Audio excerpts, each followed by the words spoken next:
this retreat is a special retreat for me because it's the first one I've led where I've had all this help from other members of the Sangha.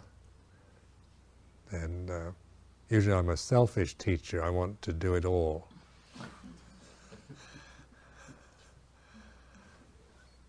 This time I've decided to share these opportunities, especially now that the Sangha is maturing and what they have to say is worth listening to.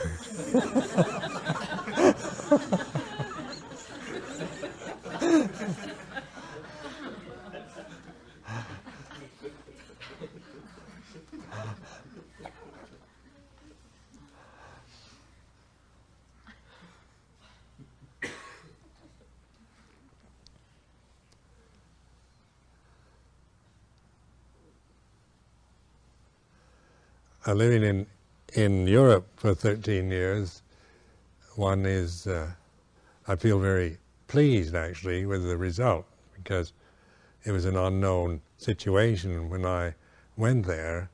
There had never been anything, any attempt to do what we've done in a Western country before. There was no kind of real precedent for it, and it was all a heap of unknowns, so that over the past 13 years it's developed in a way that one was more than one really expected, both on the material level of acquiring very nice places to live in, which seemingly just seemed to come to us when we had to live in London for 2 years. And that was a trying period because we were forest bhikkhus, and most of us became monks in order to get out of the cities and live a quiet life with nature. And so the last thing any of us wanted to do was live in London, which is a fairly nice city, but it's still hectic enough, modern, busy city. And during that time, we speculated about moving out, trying to move out of London into the countryside, but we didn't quite know where to go. So we'd have meetings where we'd decide, well, we didn't have any money either. So we could sell the house in London and use that money to purchase a property in the country. But buying and selling property in England is one of the most tedious procedures I've ever experienced in my life, and something I don't look forward to ever having to go through again. I don't know what it's like in this country, but there's a whole process of having to sell and then promise to buy, and before you'd have the money to pay for your new property, you have to be sure that somebody's going to buy your old property, and then people would back out at the last minute, and all these kind of things were going on. And so we thought, where did they have property that is within reason? Because, say, many parts around England are very expensive, especially the closer you are to London.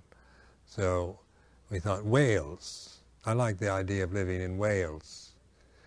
So we spent a lot of time looking in Wales, and came up with some very nice situations, but every attempt to try to sell our property in London didn't quite coincide with buying the property in Wales.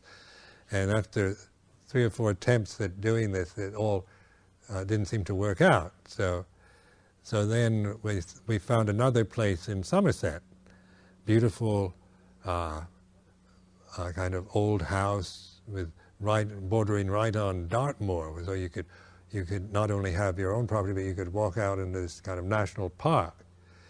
Perfect spot. And then the same thing happened. By the time we could get into the process of selling our property in London, a wealthy Frenchman flew over from Paris, bought the place up right under our nose, after the owner promised not to sell it to anyone. another disappointment. So then, by this time I was thinking, it's a pretty hopeless situation. And the one area we never thought of looking in, and never considered as a possible place to start a monastery, was in West Sussex, because that is one of the most expensive areas of England. It's a very beautiful area, and with all kinds of preservation orders and prohibitions to build, and everything we thought was beyond our abilities to pay for any kind of property there. But then one day we met this man on Hampstead Heath, a jogger who who ended up giving his forest to us, 108 acres of woodland in West Sussex. So West Sussex was fated to receive us. And then following that, we didn't have any place, the forest didn't have any accommodation. So then we had to look for houses around nearby that were for sale. And fortunately, there was this old derelict house with these very eccentric owners. That they had it was a early Victorian mansion, and it was in a state of horrible decay, dry rot, riddled with dry rot, and generally a most dismal-looking house, but in a very beautiful setting. And I remember going there the first day to look at it, and it was just like something out of Dickensian scene where you go into it was a rainy day, and we went in, there's this muddy road, because the people that owned the place hadn't done anything to repair it in 30 years. And so it's the road, the state of the house, if the floor in one side of it had fallen into the cellar, and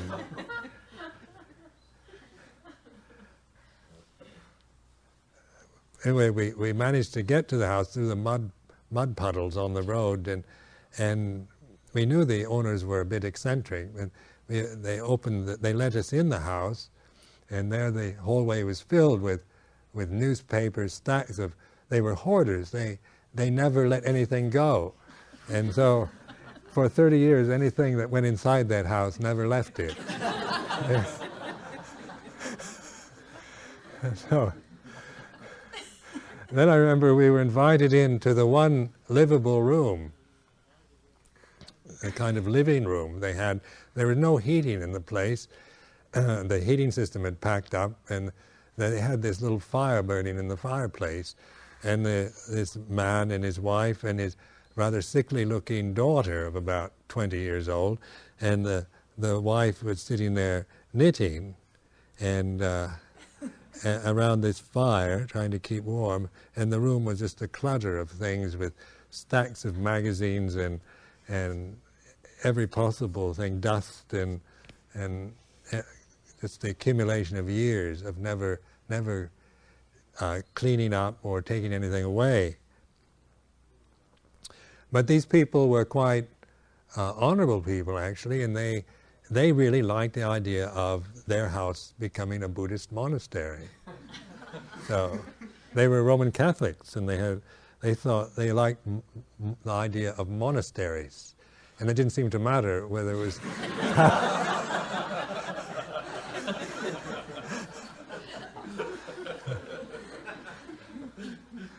So they agreed to sell the house, and then we had to sell our house in London, and that finally went through. We sold it. We sold our house in London for exactly what we had to pay for the house in West Sussex. It was just an even. So we didn't have any money. We just changed a fairly livable house in London for a derelict dump in West Sussex.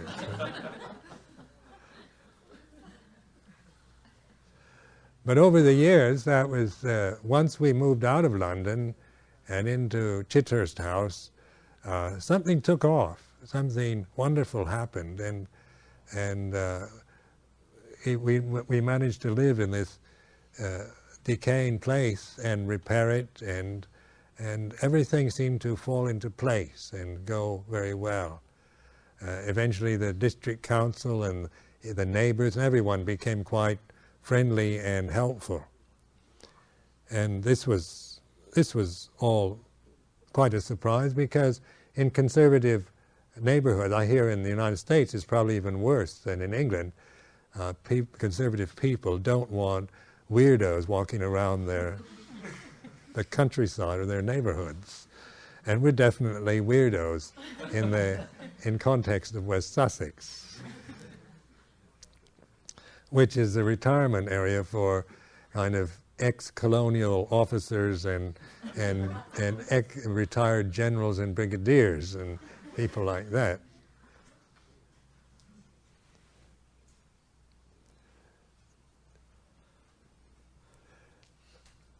Now, forming a community, at that time the increasing amount of monks coming from, Western monks coming from Thailand to join me, and then Sister Sundra came, and there were 3 other women all wanting to help, and so there was suddenly and they wanted to have more of a commitment to the community, like become members of a community as nuns, and so this was something I'd never done before in my life, so I agreed to do this. But now you can see, after what, that was 13 years ago, or 10 years ago, just in a short decade, a good result. People have actually worked through innumerable personal conflicts and problems to begin to appreciate Dhamma and to live in that way, live according to Dhamma. Now, when a community lives in harmony with Dhamma, there are no problems. The problems arise in community life when we don't live according to Dhamma, when we live according to our desires, and then there's no end to the problems that we create. That doesn't mean our community doesn't have problems, because our egos manage to interfere now and then also new members of the community and lay people, and just the ways of the world do affect us, sometimes in very wonderful ways and sometimes in very annoying ways. But the practice of Dhamma allows us always to keep perspective and not to panic, not to become hysterical or worried about the threatening situations that might arise in daily life.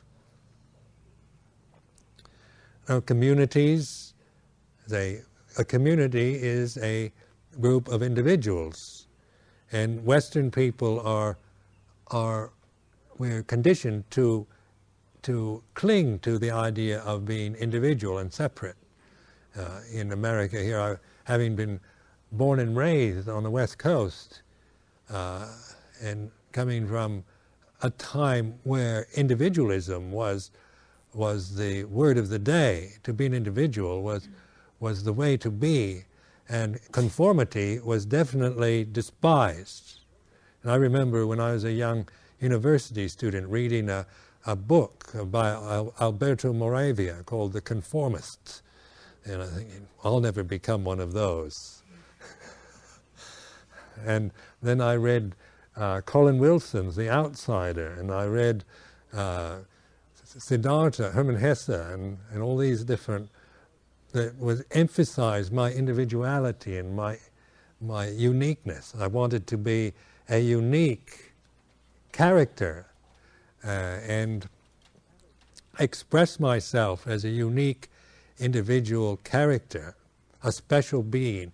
The thing that most horrified me was ending up being just a nobody, a kind of blind conformist to middle-class American life, the way my parents wanted me to be.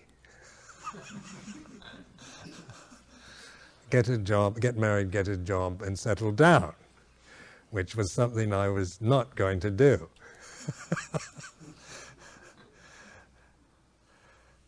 So I had that kind of rebellious streak in me, and a real strong desire to experiment with life and to really and wanting and feeling that I should become increasingly more individual and eccentric and unique. But then as you get older, that way of behavior becomes tiresome. I mean, an aging hippie or an old beatnik is a rather pathetic creature. And when I lived in Berkeley, I began to see that, because in graduate school I was still maintaining my eccentricities, but I began to feel a bit silly about it, and I began to notice other kind of aging people that still were trying to be like that. And so I thought, and I found myself feeling increasingly lonely. Even though I had no shortage of friends or social opportunities at that time, my ability to relate with others was definitely limited. There were so many blocks and fears, and the determination to cling to this idea of independence, self-sufficiency, and uniqueness. The result of that made me feel increasingly more lonely. So I was in graduate school, and I was in my late 20s. And at that time, I remember looking out the kitchen window one day while I was washing the dishes into the back garden, and I saw this dog out in the garden, and I thought, oh, even that dog is more fortunate than I am. I began to feel so lonely that even a dog seemed to be a better birth than being me.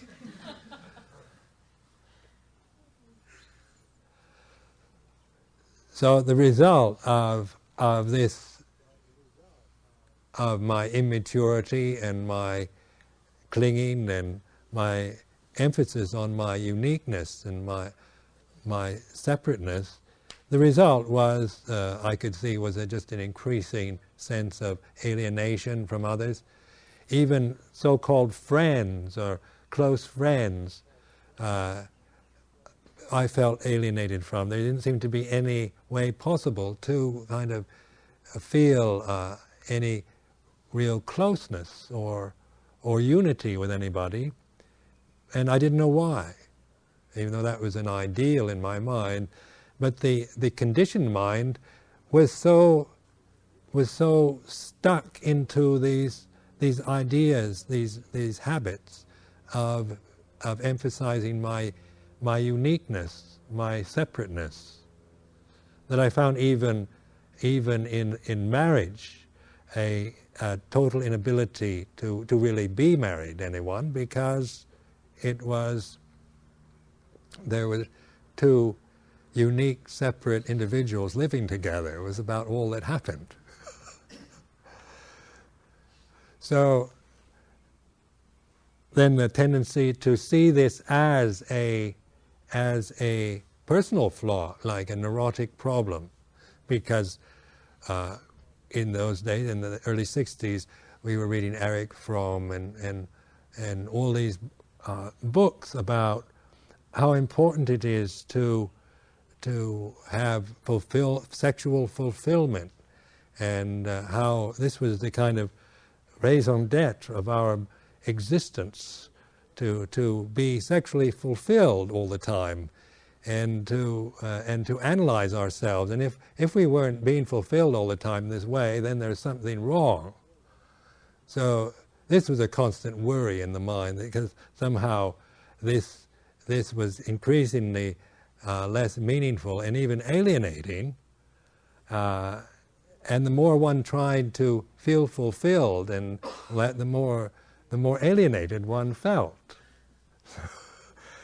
And so it was becoming one felt that there was no hope. There became a general feeling of hopelessness and depression. Well, at that time, when I finished the master's degree, I immediately volunteered for the Peace Corps just to get me off to Asia, because my dream was to go and live in Asia. And this was an invitation by President Kennedy, in which they'd pay my way across the ocean, and I'd get to live in a fairly nice way as a volunteer, doing something quite interesting. So I was sent off to Sabah, which is was North Borneo.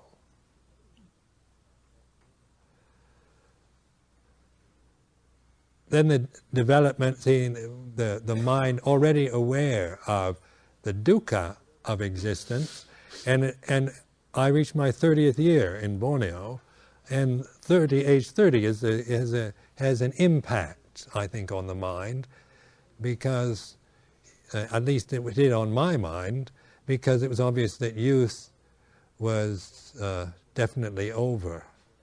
There was 30s never had my perception seemed to be youth-filled. So I thought, my youth is now gone, and where am I? Which made me consider what to do next. And that led me to Thailand and to a life of strict conformity as a Buddhist monk, because I even chose the monastery that was the most demanded the most amount of conformity. There were monasteries I could have gone to that would have let me get away with being eccentric and unique, because in the Thai scene I was what they call a prop farang. Farang is their word for foreigner, and pra is their word for venerable. So I was a venerable farang, or a venerable foreigner, wherever I went. And I always was put them. People were interested in and awestruck when they saw such a big farang, because Thai people are not very tall, you see, and I stood out, actually.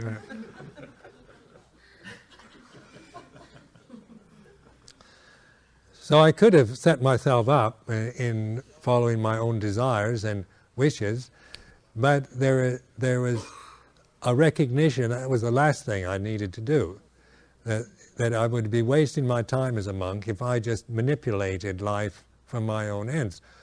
What I wanted to do was to put myself in a very conforming situation of obedience. I needed to learn how to obey somebody above me, because I had rebelled for too many years and had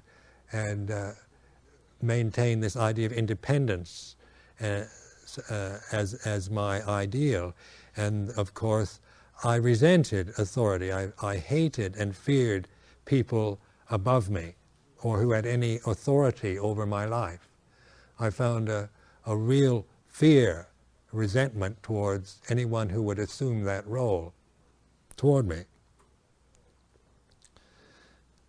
So in choosing to go to Ajahn Chah's monastery, I was aware of my own problem, and I wanted to see what would happen, what I would do under such a situation. So then, for the next 10 years, when I went to Ajahn Chah, he said, I advise you to stay here 5 years. And I thought to myself, no way can I stay here 5 years. Because it wasn't the part of Thailand I wanted to live in. I mean, I've been a West Coast American, and I was in the Navy for 4 years. I like the seacoasts, and I like water, and I like the ocean. So I dreamed of my life as a monk living on the Gulf of Thailand in some sandy beach with palm trees. And there are a lot of places like that that one can go to in Thailand, lovely monasteries on the seacoast. And I kind of pictured myself in one of these, living a peaceful, serene life, listening to the sound of the waves and the tide coming in. And so, but then I found myself in Ubon Ratchathani, which is probably one of the least attractive places in Thailand. And it's inland, and it's a flat plain with scrubby woodland, scrubby forests. And my first impression, I heard about it before I even went there. I was teaching English in Bangkok and at this language school, and there was an American airman who was also teaching there, and he was telling somebody, I was overhearing this conversation, that he had just come from Ubon. He said they're so poor in Ubon that the people have to eat insects for their meals. And I thought, oh, how dreadful. That's the last place I ever want to go to. I'm just warning you about these statements we make. You know.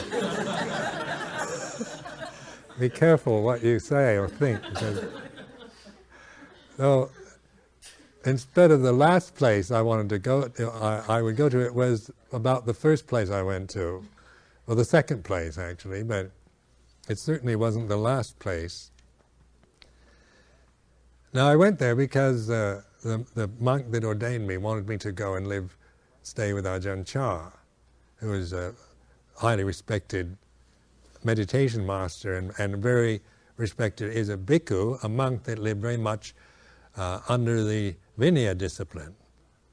And oftentimes this discipline is not kept very strictly in a lot of monasteries in Thailand, but in Wat Pa Pong was very strict, and you had to live very much within the limits of the monastic discipline and train within those limits. And that, something in me knew that that's what I needed to do. Even though one part of me didn't want to do it, rather run off to the seacoast and find a really nice place to listen to the tide coming in and watch the moon over the sea at night.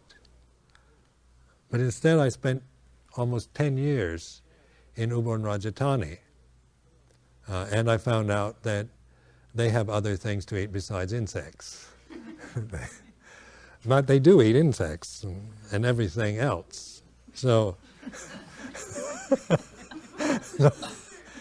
so I became quite adaptable in my dietary habits. You find when you're depending on alms food, you go with your alms bowl, and then whatever people put in it, which can be some of these morsels that we find quite strange.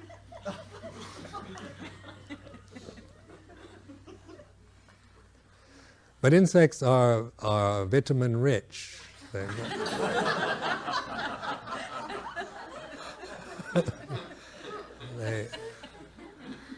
They're quite nourishing, and frogs and.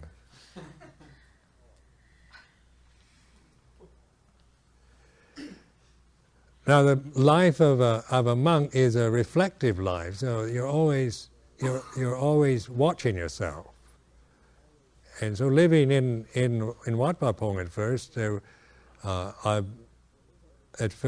was very suspicious of it. I was critical.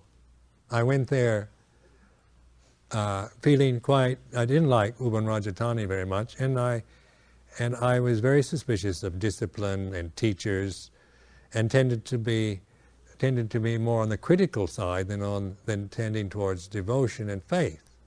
So my mind tended to look around, see what was wrong with the place. And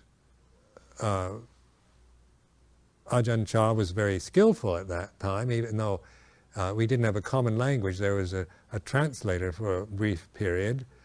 But he also had a great heart, and something that the reason why I stayed in such a place was I couldn't figure it out. I said, why am I here? Why have I stayed here? Because I lived there, instead of 5 years, 10 years.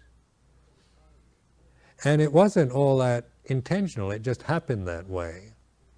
And one began to realize that just the power of a wise person was a very compelling and compelling magnetic power.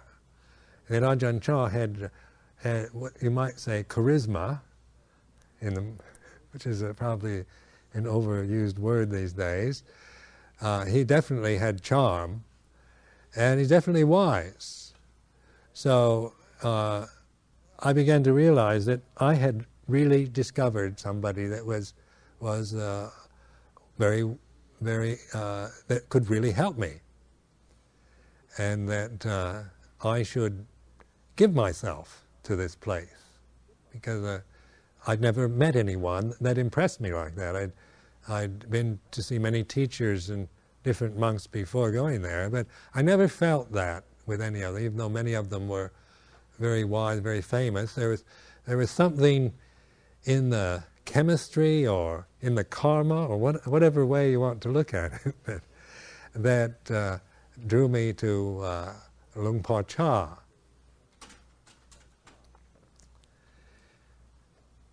And one thing was, he was a very happy human being, and yet he lived within this discipline.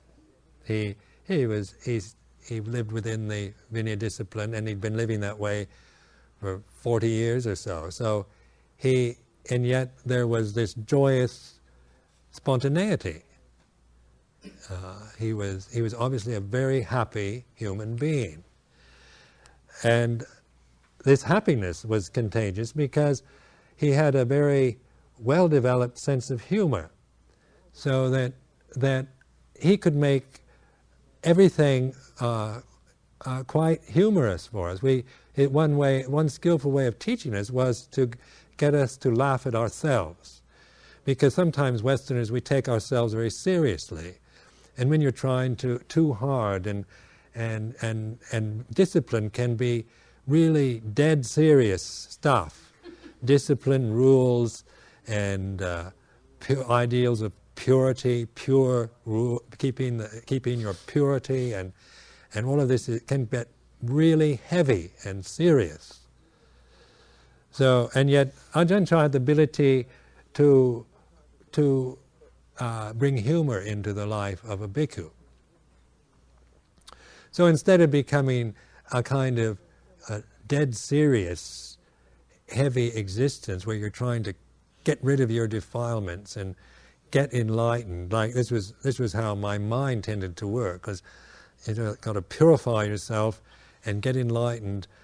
And these tendencies towards asceticism, of kind of self-torture, or proving yourself that you can take it, that you're tough and that you can endure things. I think men have a problem with this attitude. So whenever I would get into these kind of moods, Ajahn Chah would always come up with some joke, in which it was oftentimes in public, and sometimes I felt I was being made fun of. But one thing you had to say was that it was funny. So I began to laugh at myself. I could see kind of the seriousness and taking myself so seriously was really quite humorous to Ajahn Chah, because he wasn't taking me very seriously. But that didn't mean that it was frivolous or foolish, because the humor was a definite necessity in meditation. Because I've noticed people that oftentimes lose their humor in meditation.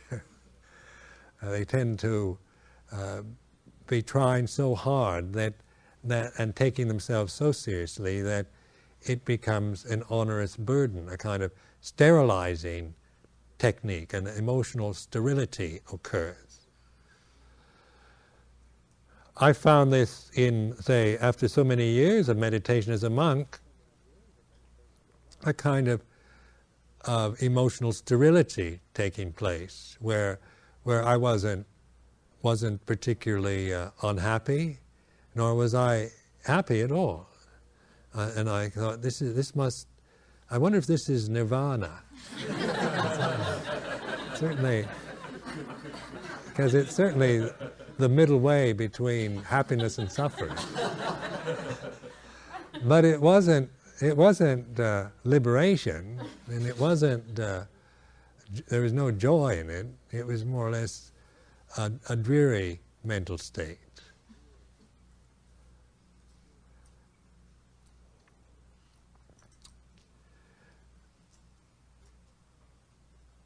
Putting oneself under discipline then involved strict conformity. So just as I was obsessed with individuality before, I became an obsessed conformist. And so I really tried to be as stricter than anyone else. I really was very much attached to the idea of strictness and serious practice and hard work, so that these kind of images were I would throw myself into the opposite extreme, where I would feel very angry with any monk that showed any kind of eccentricity or unordinary behavior, or if they weren't on time, if they weren't in the proper lineup, if things weren't done properly, if things weren't done in the right way, if there was any laxity or looseness, then my critical faculties would take over, and I would start hating those people who were not conforming, not on time, not obeying, not being good monks, not keeping the rules strictly. They were weak and lax. They were worthless monks. So you become like the Grand Inquisitor. But this is also suffering, to be a blind conformist. This is being a blind hedonist or blind conformist. Blindness is suffering. This is metaphorical blindness.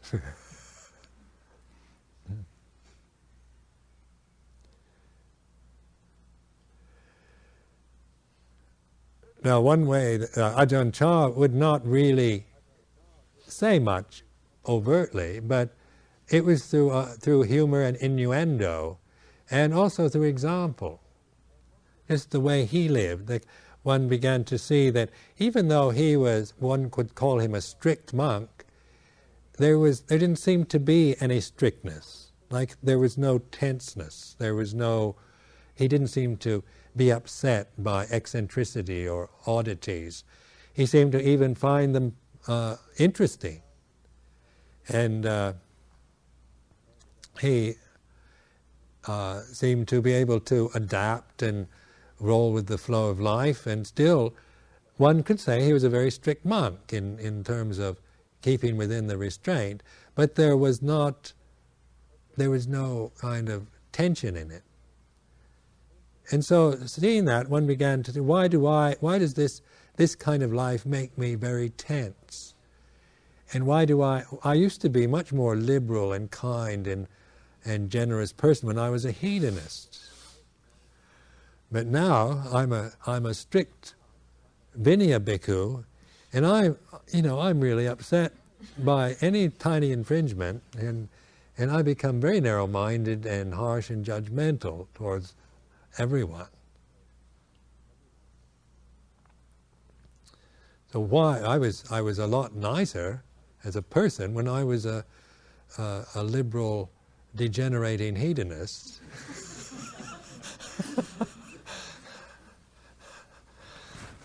Than I am when I'm a strict conformist. Why is this? Surely the Buddha didn't mean this. This was the way to liberation.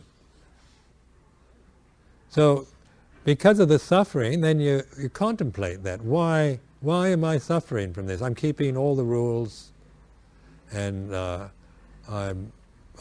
work hard, I practice all the time, and so forth. I'm doing all this. And like Venerable Ambrose said so well the other night, but there is still me being a strict monk. There is still the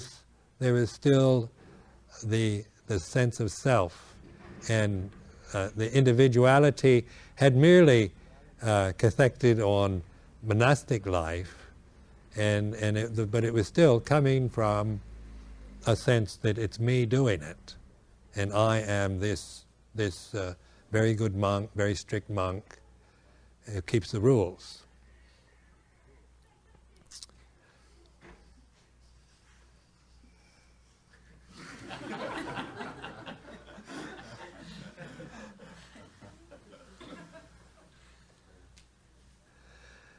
Now, reflecting on the results of your practice, you can then begin to see what it is that you're doing, what you're attached to.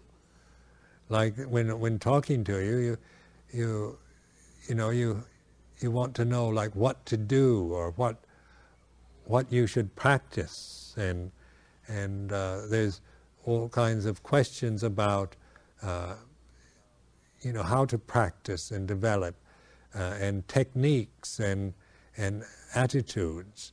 But in this retreat, I'm really trying to emphasize the need to reflect on the results of what you're doing, because much of the time we do things as a kind of compulsion. The teacher said that we should do this, and therefore we do it. We're obedient, we conform to what the teacher says, and we're being good boys and girls and obedient, but we're not really reflecting on what we're doing. We think that maybe we're still coming from the place that I'm a good student of Ajahn Sumedho because I'm doing what he says, or I'm a good disciple of this teacher because I'm obedient and I do everything he tells me to do. But that might be building some kind of virtuous qualities in your life, such as obedience and loyalty, but it's not liberating, because we really need to exercise the mind to develop this reflective capacity, because this is where liberation lies, in being able to see the way it is, rather than believing that by obeying all the rules we will become purified and therefore become enlightened. So there's this, one of the obstacles to seeing the path is this blind conformity, or believing that by keeping all the rules and doing all the ceremonies and doing all the procedures and the techniques and doing them all properly, that that will somehow bring us someday to the state of enlightenment. And so you meet people, like one time in England, a man came to me, an elderly man, and was in great despair, and he said, Ajahn Sumedho, I've been practicing 20 years and I've gotten nowhere. About ready to cry. And so I said, what have you been doing for 20 years? And he learned this meditation technique that he'd been doing. He said, I do it every day for 20 years. I've never without fail, I do this technique. And he said, I'm nowhere. I haven't gotten anywhere with it. So then I said, but have you reflected on the results of using this technique? And he had this kind of faith in the teacher that gave him the technique, and sometimes, without intending to, one can imply that the technique is the way to enlightenment. So one can't blame the teacher, but sometimes that's how people hear it. And so he was very loyally, faithfully doing this technique for 20 years, only feeling a total sense of failure with it. And he'd never thought of reflecting on the results of doing it. Just like if a technique that you're doing what is the result of it? Then you can see if it tranquilizes the mind, if it makes you, the way you do it tends to make you dull or brighten you up, or you can learn from just observing the results. And then by reflecting on the results, then it gives you insight into how to say, train in ways that, say, clarify the mind, because the main purpose is enlightenment, to clear the mind from the obstacles that block it, to see clearly the way things are.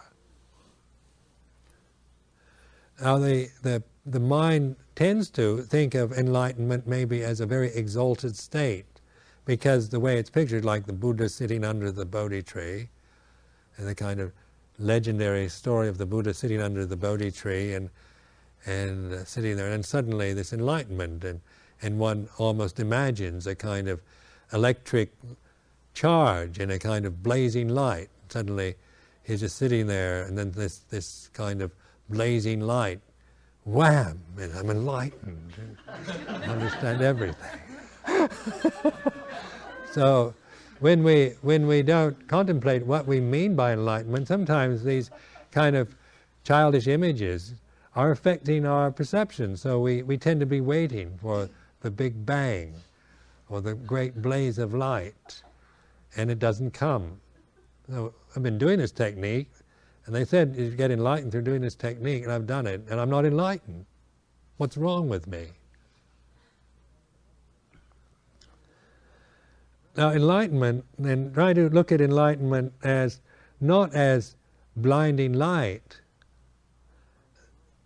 Something like light can be so strong that it blinds you, and so you can't see anything. But if the light is right, then you can see clearly. And this is how I like to view enlightenment. It's the amount of light to see clearly the way things are. Like in this room, if the light is right, then we can see everything in this room properly. But if there's too much light, we're blinded by it, we have to close our eyes.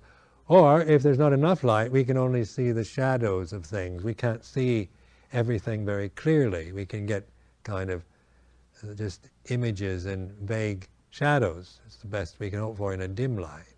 And when there's no light at all, it's just black. We can't see anything. So enlightenment, then I see as wisdom. Using wisdom brings light, the amount of light to see clearly. And this is what we call here and now Dharma. It's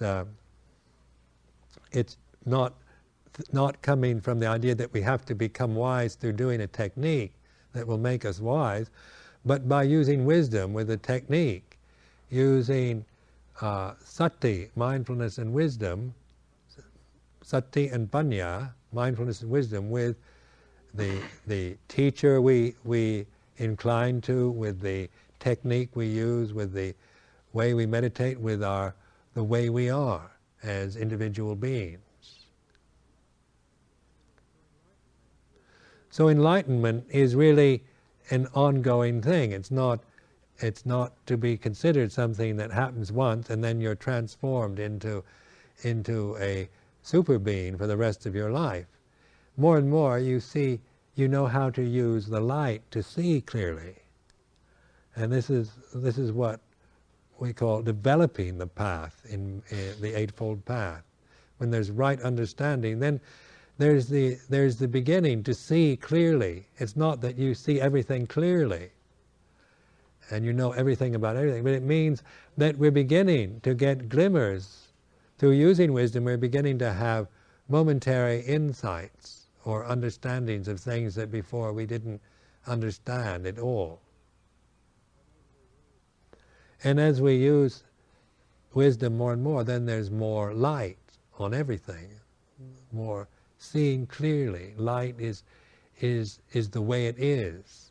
Enlightenment is darkness is when we attach to the dark realms of greed, hatred, and delusion. When we're identified with our greed and our hatreds and delusions, then we're entering the dark realm.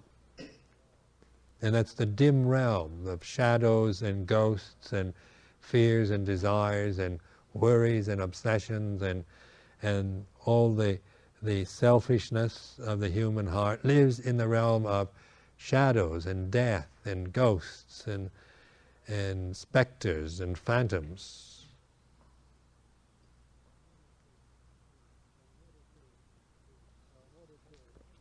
So in order to turn the light on, switch on the light, it's a matter of doing it, not of trying to think that we have to go somewhere to switch on the light, because the light is the here and now Dhamma, the wisdom of being here and now, even when it's dark. To be able to know that it's dark is a reflection, that's an enlightened reflection. To be able to see the dark as an object is an enlightened reflection. There's light seeing the dark. Where if you're just trying to get rid of the dark by trying to put light into it, then you create illusory lights into it, but you're not really seeing it for what it is. There's not enlightenment, there's merely creating illusions of light into the darkness, which is still the state of delusion. So the way of turning on the light, switching on the light, is by seeing the darkness as is. Now tonight when you go to your rooms and you go to bed, switch off the light and just look at the darkness. And is that which sees the darkness, is that dark? Ask yourself. When you can't see anything with your eyes, but there's still the awakened mind seeing the darkness, and is that dark, or is that light? So we're looking at light as wisdom and knowing, rather than as an electric light or a candlelight. So, in practicing meditation in the right way, you are being enlightened more and more. You're seeing things as they are. Even when you feel like in total despair that you've wasted 20 years of your life and haven't gotten anything, one can see that is an object of the light in the mind can see that despair. So the light, you're switching on the light, you're using the light to see despair. It's like that. Despair is just that way. It's no longer my despair and my problem, and I wasted my life and haven't gotten anywhere, that kind of thing. But there's the knowing of that as an object, as a condition.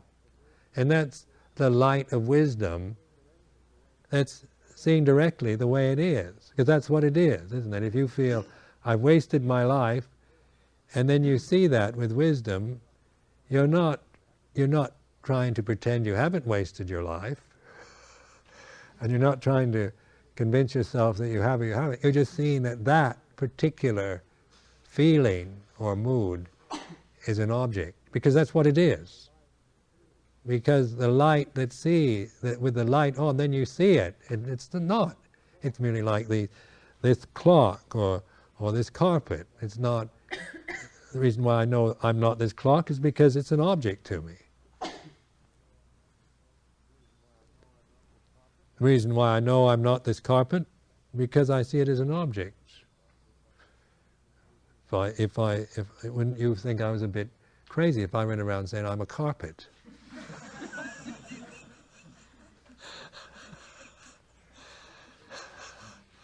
And that's what we do, isn't it? We say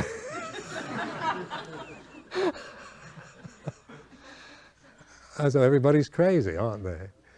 You're crazy till you're enlightened, till you see in the light. Because you go around saying, I'm this person. And to me that's as crazy as saying I'm the carpet.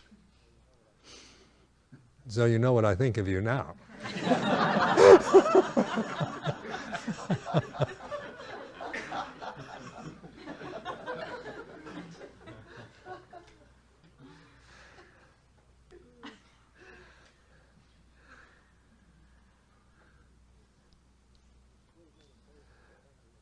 with meditation we come to it for different reasons.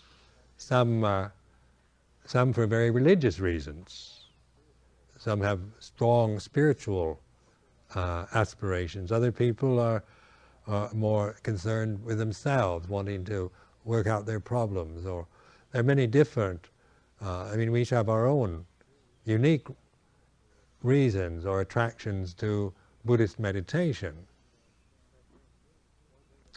But one thing that I try more and more to emphasize with people is trying to bring into your consciousness the complete, the full ability of a human being to be enlightened, to be free from all delusion. That this is not just a nice Buddhist theory, but it is the right and the opportunity of all human beings.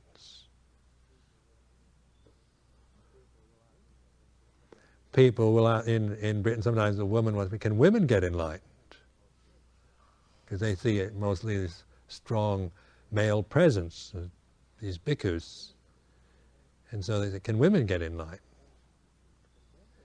And can men get enlightened? I should say, can men get enlightened? But this, being a man or woman is not an enlightened state. It's only when you see this as an object that then the light is on. There's the wisdom, seeing the object. That I am a man, I'm a woman, is an object. Then that's the enlightened mind. That's the Buddha seeing the Dhamma.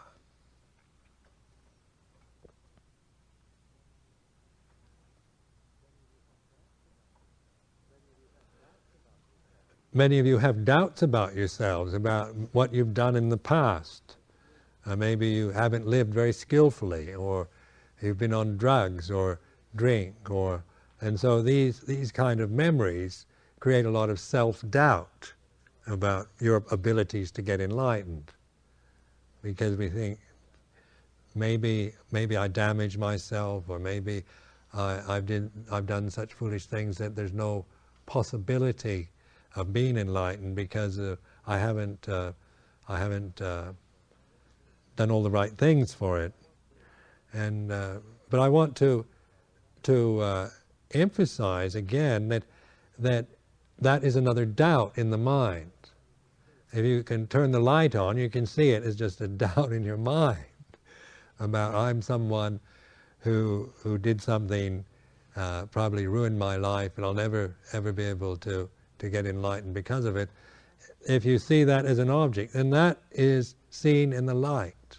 You're seeing it as it is. It's an object. You're not believing it. You're not attaching to it. You're not suppressing it. You're not just dismissing it and saying, "Oh, of course I can get enlightened." Ajahn Sumedho said anyone can get enlightened. Carry on. Because that's just convincing you. That's still ego, isn't it? And it's still trying to convince yourself you're all right. But that's not what we're trying to do. We're not trying to convince ourselves we're all right. But we're seeing that kind of feeling is an object. I'm all right is an object of the mind rather than a self. Then it's all right. Investigate just the I ams of your life. Really, this is an insidious kind of conditioning we have of me and mine, I am. And of course, the more in the Western world where we emphasize me above everyone else, I'm first. In Asia, at least, people tend to put their families before themselves. My old Thai system, individual members of the family tended to put the family first and themselves after. But modern Western people tend to put themselves first. The families don't matter at all. So we have the family breakdown, isn't it? We don't have. It's hard to keep a family together anymore in countries like this because I'm first. And that means that then you know where you are in relationship to me. So so that we, in a marriage, if the husband puts himself first, then that means that it's impossible to have a real marriage. You can't be married if you have to be first, because a marriage means you put the other one first, doesn't it? You put the other one first, not yourself. A family has to be first, and then me second. In the Sangha, it's the same way. It's the Sangha first,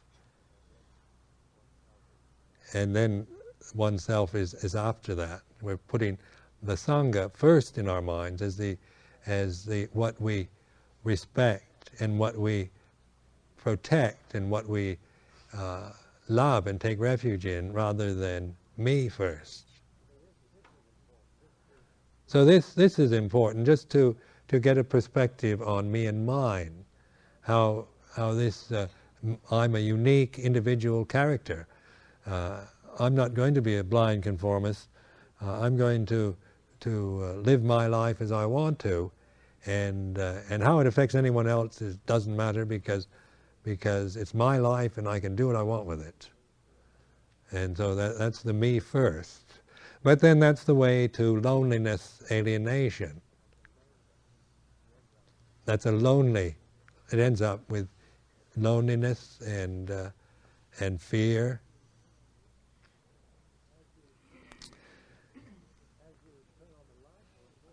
As you turn on the light more and more, then this selfishness looks so horrible that we don't want to be that way when you see it. For example, I remember going through all kinds of food problems in Thailand, because it's a very communist system, these monasteries. Everything is shared. They try to share everything equally.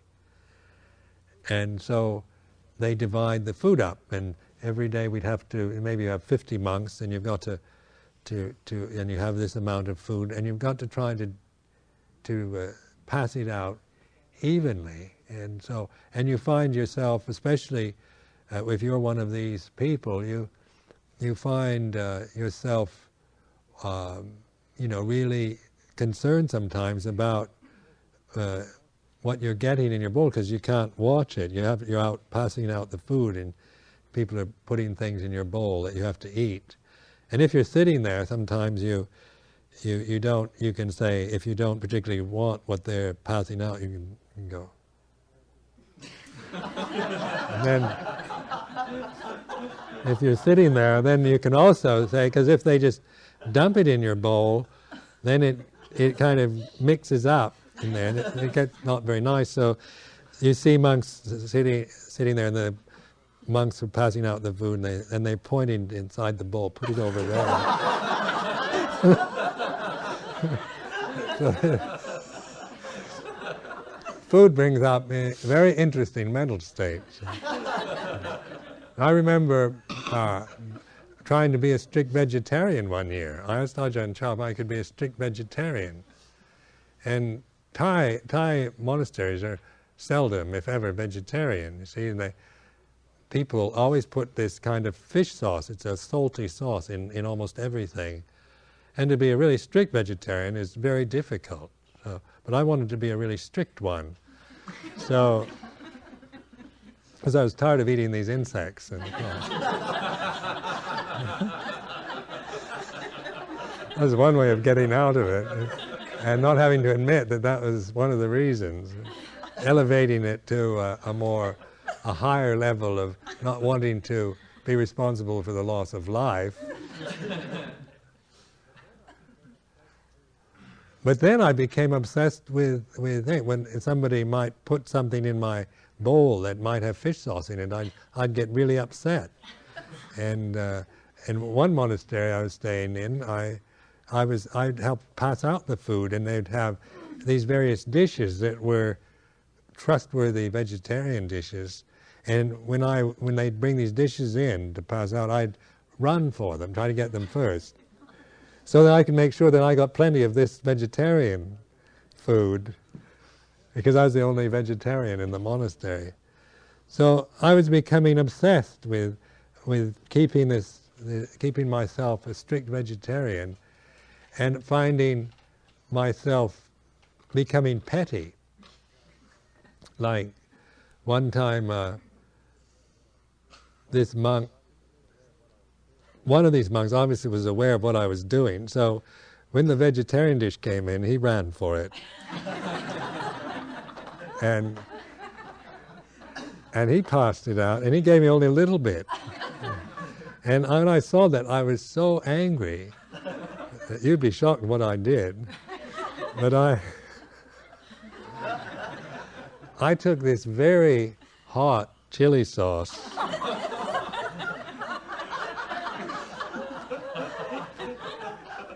and when I came to his bowl, I splattered it all over his food.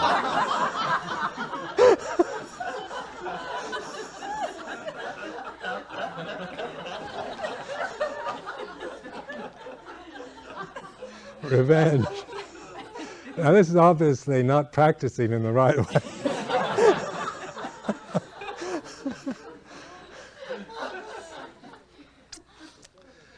But then, because of the meditative life, one is at least becoming aware this is not proper behavior. And so then after that I did that, it was like a culmination. Suddenly I realized how mean-hearted I was becoming through being a vegetarian.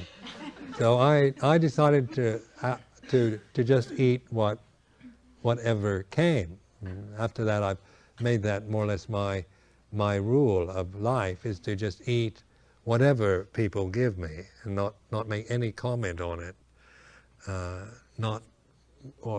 just to watch the mind making comments, to use the situation for seeing that me and mine, I like this and I don't like that. And this is a very peaceful way to live, because if you really develop the practice in this way, then you wear out that kind of fussiness and picking and choosing, and you become grateful. Like the ideal for a bhikkhu is to be grateful for what is offered. So I tried to be that way, but then my ego would get in the way, and then somebody offered me something I didn't like. I would feel annoyed. But that annoyance was seen as an object. And more one would refrain. That tendency to be annoyed would fall away. And then there was a real sense of gratitude. Real feeling of gratitude for what is offered, and whatever it is. And because you've no longer created a self around these things, the food you're eating, the robes you're wearing, the place you're living in, the people you're living with. So this is, see, with mindfulness and wisdom, we then learn how not to create problems around life the way it is. And then we can find a real inner peace and a joyousness in our lives that we can't have if there's still selfishness operating in it. If we're still me first in anything, there's no possibility for joy in our lives. In living in a Buddhist country like Thailand, it has a joyful quality to it. People in Thailand certainly are just like any other human beings, but they do have a very generous nature. They love giving, and the Thai hospitality is famous. They've made millions these past few years through tourism, just because they know how to their hospitality. So people really like it, the sense of serving others, of being hospitable and generous. And in that there's always a measure of joy. When you see, like at Amaravati, sometimes on a Sunday, you'll see the Asians coming to give their food to the monks. They always have this joyful quality, a happiness to it. to them, to the idea of giving. And then you see a lot of the Westerners coming to tell me about all their problems. And they don't have the joy. And then they tend to come to in order to get something from the monastery. So over the years, we've been encouraging, like the British, the European people that come there to also come and offer, and they find that a joyful experience. So joy is the result of generosity, of non-selfish giving, and a joyous life is when we live for the welfare of others. Then we feel a lot of joy. Years ago, when I went to India, I had an opportunity to visit Mother Teresa in Calcutta, and that was at Christmas time in Calcutta, and she invited the Buddhist monks from the temple I was staying in over to help with this Christmas party for these orphans. And at that time, Calcutta was in a terrible state with all these refugees from Bangladesh war, and the streets were filled with refugees, people lying out on the pavements, and the railway station was solid human bodies. To take the train, you had to walk across people's bodies to get to the train. It's horrible. Never had to walk over anyone. And then having to do that, I remember taking the train and having to walk over people's bodies was the most, I'll never forget it. It was, people were so desperate that that's the only shelter they could find. And so Mother Teresa, with her nuns, were helping to try to take in all these abandoned children. There were thousands of them, because people couldn't afford to take care of their children anymore. So they'd either abandon them or give them to this orphanage. So one had to look at things that were really very disturbing. Say, if you walk through the streets of Calcutta, you see people dying on the street, and you'd see just the most wretched kind of human beings, just nothing, whole families destitute out on the pavements, of grandparents and parents and children, all just living in rags out on the pavements of the city. And it was quite cold then. There were cold winds blowing, so they were covering themselves with rags and whatnot. So Mother Teresa, no doubt, had to look at some very depressing things, because that is very depressing to see such human misery. And yet the orphanage itself was a joyous place. There was definitely a joyful atmosphere in the orphanage, and one felt it from Mother Teresa and the sisters, because there was this giving. There wasn't me first. And even though they must have had to look at really horrible and depressing sights, they were giving themselves to others, so that there was a joyousness in their lives. And yet, say in West Sussex, which is a very wealthy area, and these beautiful homes and gardens and thoroughbred horses and pedigreed dogs and polo ponies and people with Rolls-Royce, Mercedes-Benz and all the best that life has to offer, and privilege, every type of privilege, yet you tend to see there's not very much joy in West Sussex. They worry about everything. And they've got everything, everything you could want is very clean, and beautifully manicured lawns and lovely flower gardens and all the best, holidays when they want. But it's all me first, isn't it? It's my house and my things, and they're afraid they're going to let these foreigners in, and these people are going to lower their property values, and I mean, they have so much already. When we acquired this property, not only Chithurst House, which has 25 acres around it, but we had this forest of 108 acres. Then we also acquired the heart of this forest, which is a valley, a river, a stream that flows through this valley. The forest is the forest around this valley. We eventually acquired the valley itself with a stream, goes into a pond, a beautiful waterfall, and then this little cottage, Sussex Cottage, is where the nuns live. And I remember this pond used to be a fishing school. And the man that lived in the cottage, he and his wife, they really hated us when we moved into Chithurst House. And I remember feeling this sense when I'd walk down that way. There was this stone bridge crossing over this stream.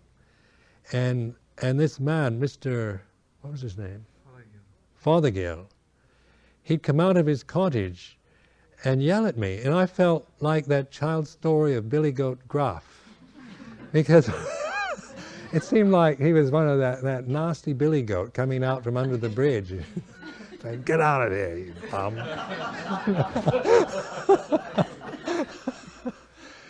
And then he said he also had a shooting school in the forest, and he was very angry that we had this forest, because he said, now he said, the thing that really worries me about my school is, he says, now when I shoot my guns, he said, I'm afraid that one of you might be around and I might hit you. And he said, then I'd really be in trouble.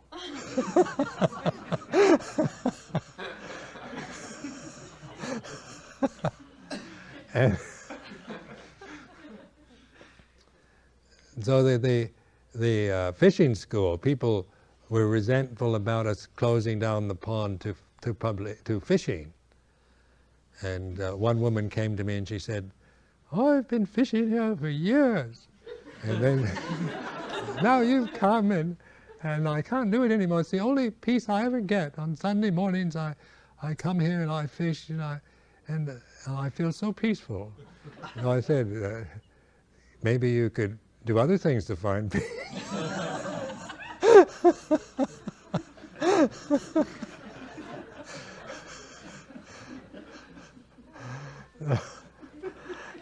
She didn't take me up on it. I was going to suggest meditation, but I realized that she wasn't quite open for that.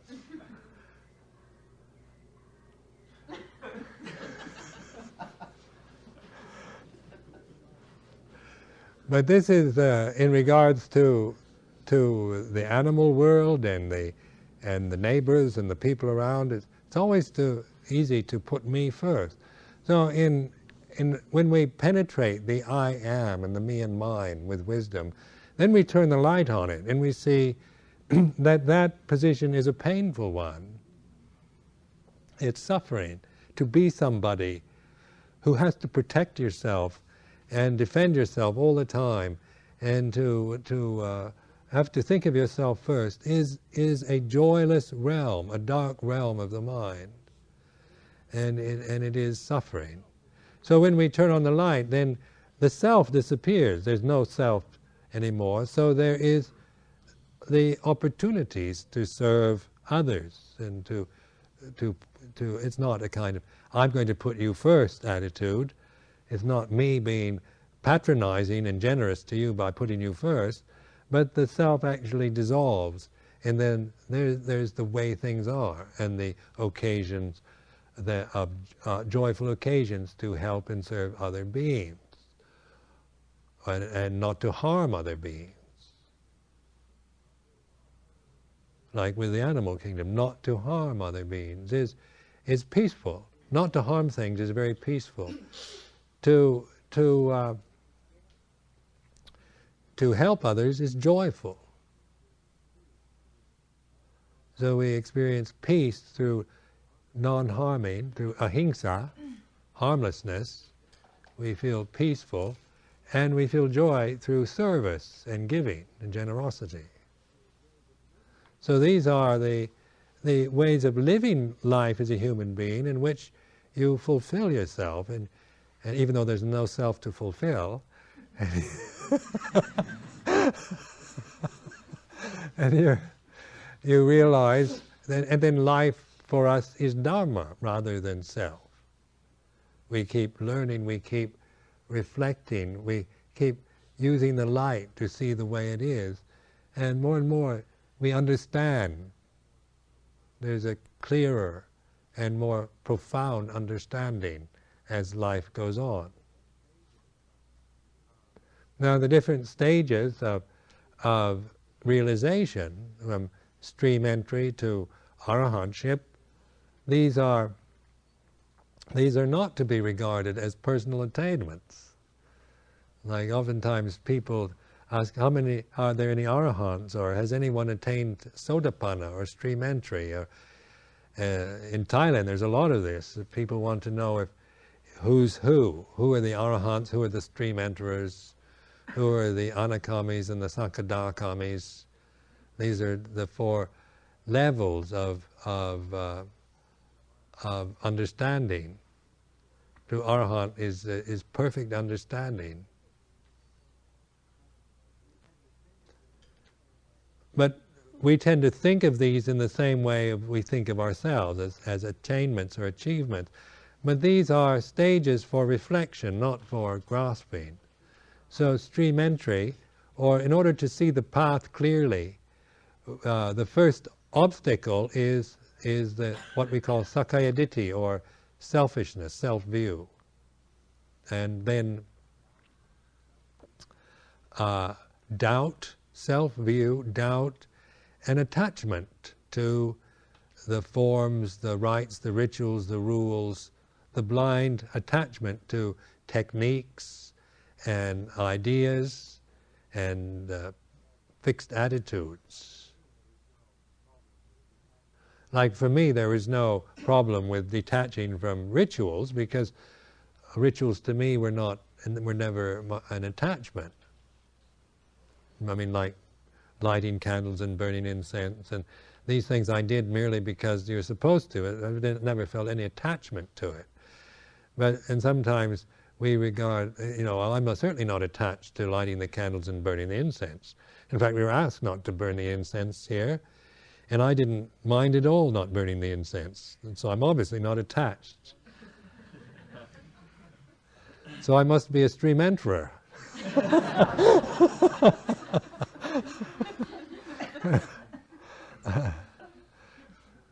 But